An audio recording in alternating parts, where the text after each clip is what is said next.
election process could be vulnerable. Ballots getting duplicated without an oversight. They're sending millions of ballots all over the country. The question we face is, how do we know that the votes we cast are the votes that are counted and reported? The United States has long been in a debate on voting integrity and laws. Amid almost every election, you can hear candidates screaming about voting fraud. The most recent election in 2020 showcases the amount of violence and consequences such debates bring. But this is certainly not the first time such questions are brought up. Similar responses came in 2016 when Democrats were the ones questioning it. Similar claims can be found in 2012.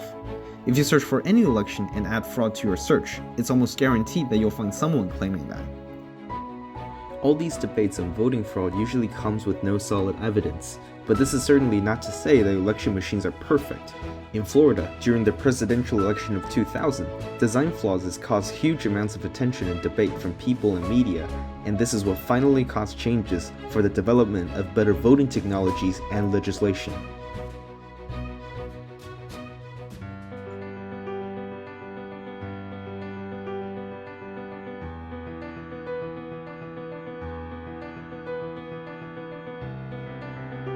On August 18, 1920, women were finally allowed to vote after the ratification of the 19th Amendment. Finally, all American citizens had their legal right to vote. But the voting process is much more complicated than most people imagine. Counting tens of millions of votes accurately is no small task, and is prone to a wide range of security, efficiency, and cost problems. In fact, the first voting machine was invented way before all Americans get to vote. It was the year 1881 when the first patented voting machine was born. There are many types of voting machines that had been used throughout history, including the lever machines at the start of the inventions, punch cards that are read by scantrons, and more recently, the touchscreen machines. Each one of these machines inevitably has different kinds of problems and has raised different kinds of concerns. Despite popular belief, it is extremely rare that voting fraud claims comes with solid evidence. Machine malfunction or flawed design, however, is a lot more likely. In an interview conducted by Scientific American to Douglas Jones from the University of Iowa, he said the biggest threat to all of our systems is not the malicious outside hacker, but rather the fact that there are lots of perfectly honest normal people making errors. One of the most well-known cases for voting machines under fire is the 2000 election. It was one of the only elections that a clear winner was not obvious after Election Day.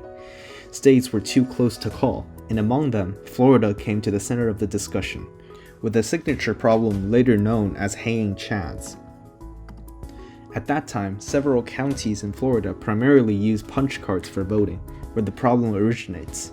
The problem can be threefold: undervote, overvote, and misvote, of which originated due to the flawed design of the punch cards. Punch cards used in Florida counties are misleading to say at best, with a type of butterfly ballot that leaves voters unsure where to punch and ending up punching at the wrong place. This leads to misvotes and overvotes, where some voters tries to correct the mistake by punching another hole at their intended candidate. For a voter that wishes to vote for Al Gore, what should be done is that they should have punched a hole third to the top, right here. But this is not understood properly for thousands of voters who thought voting for Al Gore should be at the second hole, here. As a result, their votes were counted for Buchanan and not Al Gore. This is evident from the statistics, where Buchanan received votes 4 times more in butterfly ballots than in other forms like absentee voting.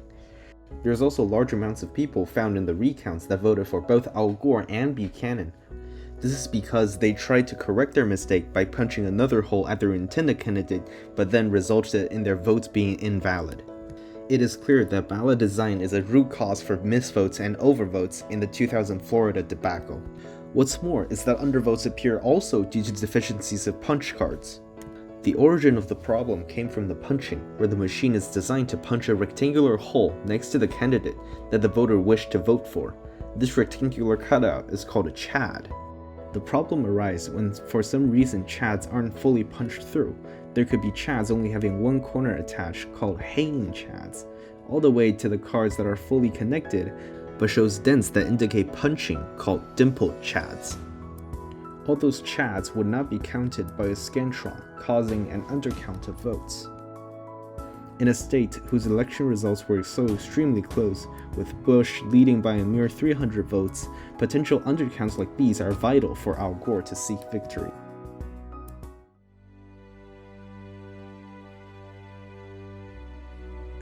A recount is then heavily debated between the two parties.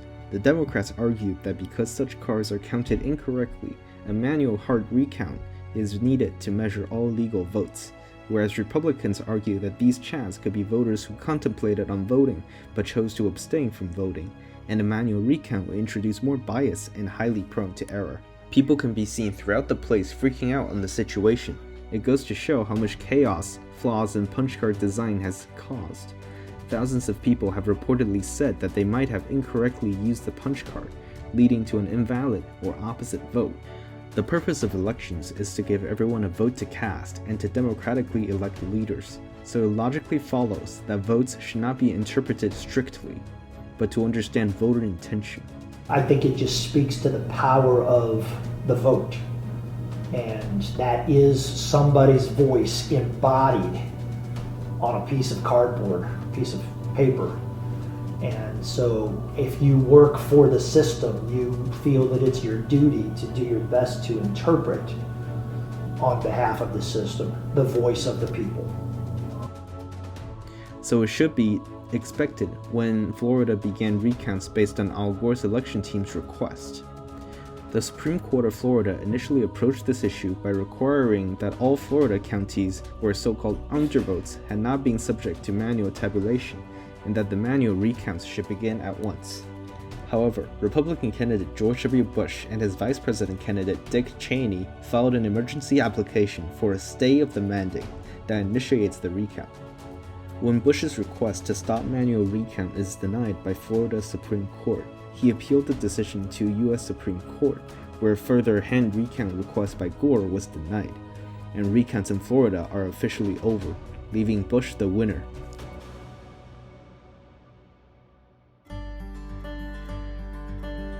It was clear that there were significant deficiencies in these machines. After the 2000 Florida election, the closed results and all the problems with the punch card system was carefully examined, and Florida's Election Commission quickly renewed and replaced most of the old and outdated voting machines.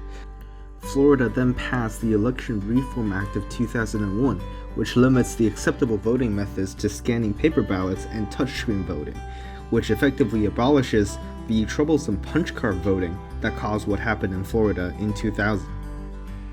The act also requires the review and certification from the Election Canvassing Commission, which consists of the governor and 2 other appointed members. They will determine and declare the official results for the election. This proved to be a huge step up legislatively. It provides Florida with more election safety measures that prevents huge controversies like this from ever happening again. Gradually, all election machines are now new and mostly touchscreen, and opposition surrounding the voting machine methods are starting to fade away. This is followed by Bush's Help America Vote Act of 2002, which establishes a program that provides federal funds for states to move away from punch card voting. To qualify for this program, states will be required to certify voting machines for election safety, and it is required that states create standards to deal with disputed ballots, like what happened in 2000 in Florida. Both laws significantly enhances the process of auditing and certification, which aims to prevent critical design flaws and other security issues. Technological improvements were also evident. The modern touchscreen machines proved to be more reliable and less prone to voter errors. They also arguably have superior efficiency, better accessibility features, and is easier for vote tabulation. These new voting acts, along with numerous other state and federal legislations, help improve the conditions of the voting machines, avoiding errors like what happened in Florida, and gain more and more voters' trust with each generation. The problem of voting machines has never left us though. As the new voting machines are gaining age and showing signs of slowing down and malfunctions, will we see another repeat of what happened in Florida? What would trigger the next great revolution in voting technologies?